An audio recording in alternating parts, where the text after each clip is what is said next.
بسم اللہ الرحمن الرحیم۔ السلام علیکم، میں حسین اقبال ہوں، آپ میرے یوٹیوب چینل دیکھ رہے ہیں۔ تو جناب، سب سے پہلے جو ہمارے تمام سننے والے پاکستانی ہیں جو پاکستان کے اندر ہیں اور پاکستان سے باہر جو اوورسیز پاکستانی ہیں، ان کو پاکستان کا آج 77واں یوم آزادی جو ہے وہ بہت بہت مبارک ہو۔ اور آپ لوگوں نے اس یوم آزادی کو بھرپور طریقے سے منانا ہے، کیونکہ ہمیں شاید اختلاف اس سسٹم سے ہو، اس ملک میں چلنے والی اشرافیہ سے ہو، یا اس فسطائیت سے ہو جو جس کے ساتھ اس ملک کو چلایا جا رہا ہے، لیکن جب بات سب پرچم کی آ جاتی ہے تو وہاں پہ ہم سب اکٹھے ہیں اور ایک قوم ہے، اور ہمیں ایک قوم بن کے دکھانا ہے کہ جناب زندہ قومیں جو ہیں وہ اس طرح سے اپنا جو یوم آزادی ہے اس کو سیلیبریٹ کرتی ہیں۔ تو خوب جوش و جذبے کے ساتھ جو ہے وہ آپ نے بھرپور طرح سے پاکستان کا جو یہ 77واں یوم آزادی ہے اس کو منانا ہے۔ اب جناب بات یہ کرتے ہیں کہ آج کافی جو ہے وہ سڑکوں پہ ہلا گلا بھی رات کو رہا، لیکن اب ویسے تو ہم آزاد ہو چکے ہیں، کہنے کو ہم آزاد ہیں، لیکن ایک خاص مخصوص جھنڈے سے جو ہے وہ ابھی تک اس قدر جو ہے وہ نفرت آج بھی دکھائی دی کہ اگر کسی کے پاس بھی پاکستان تحریک انصاف کا جھنڈا ہے یا اس کے سر پہ پاکستان تحریک انصاف کی جو ہے وہ کیپ ہے، تو اس کو آج بھی سڑکوں پہ باقاعدہ ناکہ بندی ہوئی، اور اس کے بعد جو ہے ان کی گرفتاریاں ہوئیں اور ان کے موٹر سائیکلیں بند کی گئیں، گاڑیاں بند کر دی گئیں۔ تو وہ تمام تر جو معاملات ہیں وہ ساتھ ساتھ ہی ہیں، لیکن یہ پھر وہیں پہ بات آ جاتی ہے کہ شاید ایک مخصوص جماعت کے ساتھ طاقتور حلقے کو جو ہے وہ اس وقت بغض اتنا زیادہ ہے، نفرت اتنی زیادہ ہے کہ نہ وہ عمران خان صاحب کا نام سننا پسند کرتے ہیں، کہ جتنی ٹیلی ویژن سکرینیں ہیں ان پہ بھی عمران خان صاحب کا جو نام ہے وہ نہیں چلایا جا سکتا، تصویر نہیں چلائی جا سکتی۔ اور اس کے علاوہ اگر لوگ سڑکوں پہ نکلتے ہیں اور جھنڈے لے کے نکلتے ہیں پاکستان تحریک انصاف کے، اب اس چیز کو آپ ختم نہیں کر سکتے نا، لوگوں کے دلوں سے جو ہے وہ پاکستان تحریک انصاف کو، عمران خان کی محبت کو آپ نہیں نکال سکتے۔ اور اگر آپ اس کی کوشش کرنے جا رہے ہیں تو یہ صرف آپ کا ایک وہم ہے کہ آپ اس کو ختم کر لیں گے۔ لوگ جو ہیں ان کو عمران خان کی بات سمجھ آتی ہے اور لوگ عمران خان کے ساتھ کھڑے ہیں۔ اور آج یوم آزادی پہ بھی پاکستان تحریک انصاف کے ساتھ جو یہ ایک دوگلا جو ہے وہ کیا گیا، سلوک کیا گیا، تو یہ قابل افسوس ہے، قابل مذمت ہے کہ اس طرح کے معاملات جو ہیں وہ نہیں ہونے چاہیے۔ اس کے بعد آج جناب حماد اظہر صاحب جو ہیں وہ بھی لبرٹی چوک لاہور میں منظر عام پر آئے، جو اس سے پہلے جب گجرانوالہ میں ایک جلسہ تھا ان کا پاکستان تحریک انصاف کا، ایک کارنر میٹنگ کہہ لیں یا ایک چھوٹا سا جلسہ تھا کہہ لیں، وہاں پہ آئے تھے سامنے حماد اظہر صاحب، اور آج دوبارہ وہ شوکت بسرا صاحب کے ساتھ لبرٹی چوک کے اندر جو ہے وہ جشن آزادی جو ہے وہ مناتے ہوئے دکھائی دیے۔ اور اس کے بعد دوبارہ اب پتہ نہیں وہ کب منظر عام پر آتے ہیں، کیونکہ ابھی جو پریشر ہے وہ اتنا ہٹتا ہوا دکھائی نہیں دے رہا کہ یہ آزادی سے آئیں اور سامنے آ کے یہ اپنے معاملات جو ہیں یہ ان کو دیکھیں۔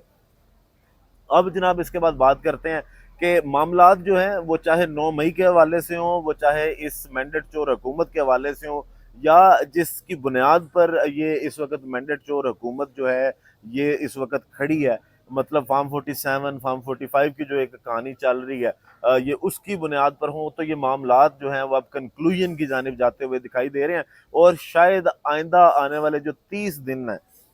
اور ان کے اندر یہ تمام تر معاملات جو ہیں وہ 9 مئی کے ہوں، حکومت کے ہوں، یا پھر الیکشن ٹریبیونل والے معاملات ہوں، تو وہ اپنے کنکلوژن کی طرف جو ہے وہ جاتے دکھائی دے رہے ہیں، اور کوئی نہ کوئی نتیجہ جو ہے وہ ان چیزوں کا اگلے آنے والے 30 دنوں کے اندر جو ہے وہ سامنے آتا دکھائی دے گا۔ اب جناب سب سے پہلے بات کرتے ہیں کہ اسلام آباد میں ایک خفیہ اجلاس ہوا، اور وہ اجلاس تھا جو اپوزیشن کی تمام جماعتیں ہیں ان کی آج ایک میٹنگ تھی، اور یہ خفیہ اس لیے میں اس کو کہہ رہا ہوں کہ یہ اس کا دعوت نامہ کب آیا، اس اجلاس کا ایجنڈا کیا ہوگا، اور جو کون کون ہے وہ اس اجلاس میں شریک ہوگا، اور کب یہ اجلاس ہوگا، یہ اس سے پہلے کسی کو نہیں پتا تھا جب یہ اجلاس ہوا۔ اور یہ اجلاس کروانے والے کون تھے، یہ وہی محمد علی درانی صاحب ہیں جو بارہا یہ بات کر چکے ہیں کہ میں پاکستان تحریک انصاف اور اسٹیبلشمنٹ کے اندر جو فاصلے ہیں ان کے درمیان، ان فاصلوں کو کم کرنے میں جو ہے وہ مدد کر سکتا ہوں۔ تو ان کے اس اجلاس کا کرتا دھرتا وہ تھے، ان کے کہنے پہ یہ اجلاس جو ہے وہ بلایا گیا، اور اس اجلاس کے اندر جو ہے وہ تمام پارٹیز جو اس وقت اپوزیشن میں ہیں وہ شامل ہوئی۔ اب جناب یہ حکومت کے لیے یقیناً ایک ڈر کا اور خوف کا ماحول بھی پیدا کرتا ہے اجلاس، کیونکہ جب عمران خان صاحب کے خلاف عدم اعتماد کی تحریک آئی تھی تب بھی اس طرح کے جو اجلاس تھے وہ کافی ہوئے تھے، اور وہ خفیہ اجلاس بالکل اسی طرح کے، اس کا کسی کو نہیں پتا تھا کہ آل پارٹیز کی کوئی میٹنگ ہے اپوزیشن کی یا اس کا ایجنڈا کیا ہوگا، اور یہی جو اس وقت کی PDM-2 ہے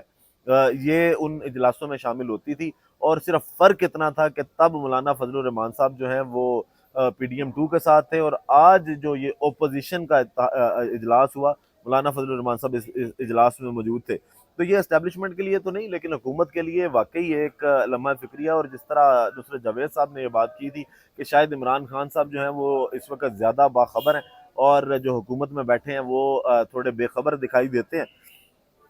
اب یہ اجلاس ہو بھی اسلام آباد کے اندر، اس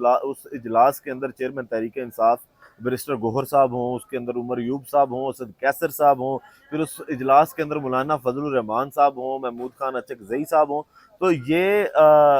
ایک اہم اجلاس تھا، اور حکومت کو اس کا نہ پتہ ہونا یہ کافی الارمنگ ہے اسی حکومت کے لیے کہ جناب ان کی ناک کے نیچے یہ خفیہ ملاقات تھی، اور اس کا جو ایجنڈا ہے جناب وہ یہی تھا۔ ایک تو ان لوگوں نے جو آل پارٹیز کے سربراہ تھے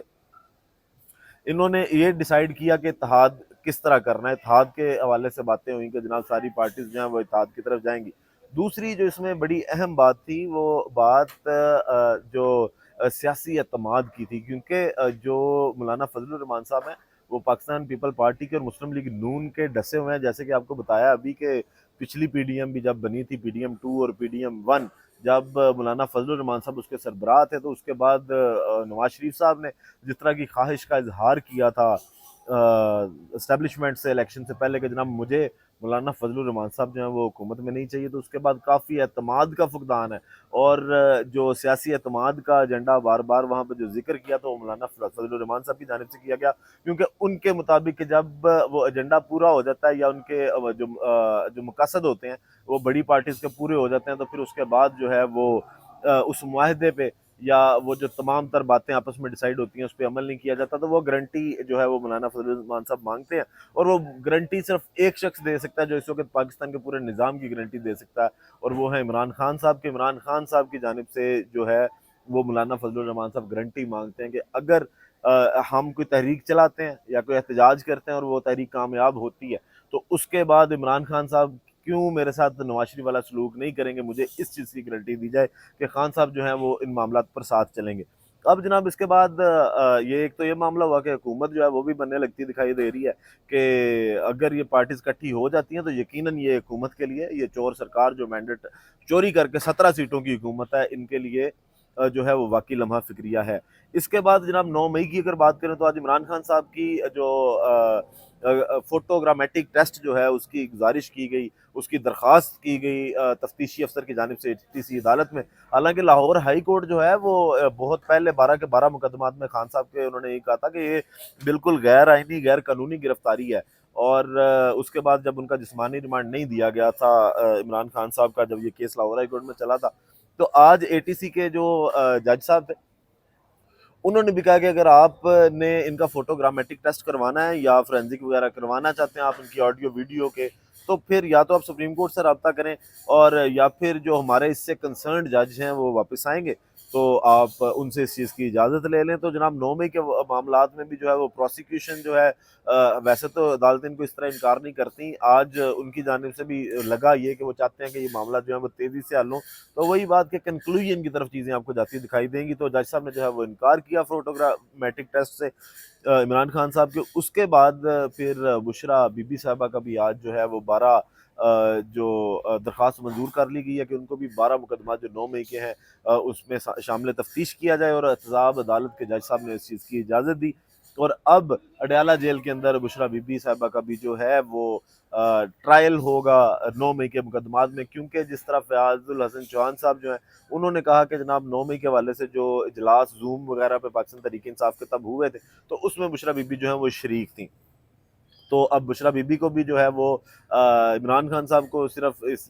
ذہنی سکون جو ہے ان کا ختم کرنے کے لیے ان معاملات میں بھی گھسا دیا گیا عدت نکاح کی. حالانکہ جس طرح انہوں نے یہ کیسز بنائے تھے اور اس کے بعد جس طرح رسوائی ہوئی تو ابھی تک یہ باز نہیں آئے اور نہ ہی شاید یہ باز آنا چاہ رہے ہیں. اس کے بعد جناب الیکشن ٹریبیونل والی بات کریں تو جس طرح لاہور ہائی کورٹ کے جب چیف جسٹس تھے جسٹس شہزاد ملک صاحب جو اب جسٹس ہیں سپریم کورٹ کے, تو ان کی جانب سے جو حاضر سروس ججز ہیں انہی پہ مشتمل جو ہے وہ الیکشن ٹریبیونل بنانے کا فیصلہ آیا تھا. پھر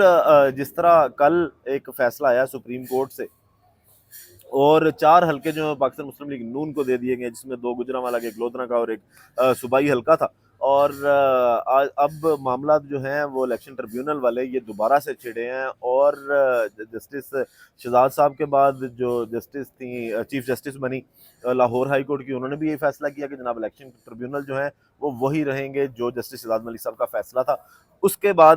اب پنجاب کے جو الیکشن ٹریبیونلز ہیں ان کے حوالے سے سماعت 19 اگست کو سپریم کورٹ میں ہونے جا رہی ہے اور قاضی فائز عیسیٰ صاحب کی سربراہی میں 5 رکنی بینچ جو ہے وہ اس کی سماعت کرے گا. اور اب دیکھنا یہ ہے کہ آگے قاضی صاحب جو ہیں وہ الیکشن ٹریبیونل والے معاملے پہ کیا اپنے ہی جسٹس جو شہزاد ملک صاحب ان کی عدالت میں اب جو جسٹس کا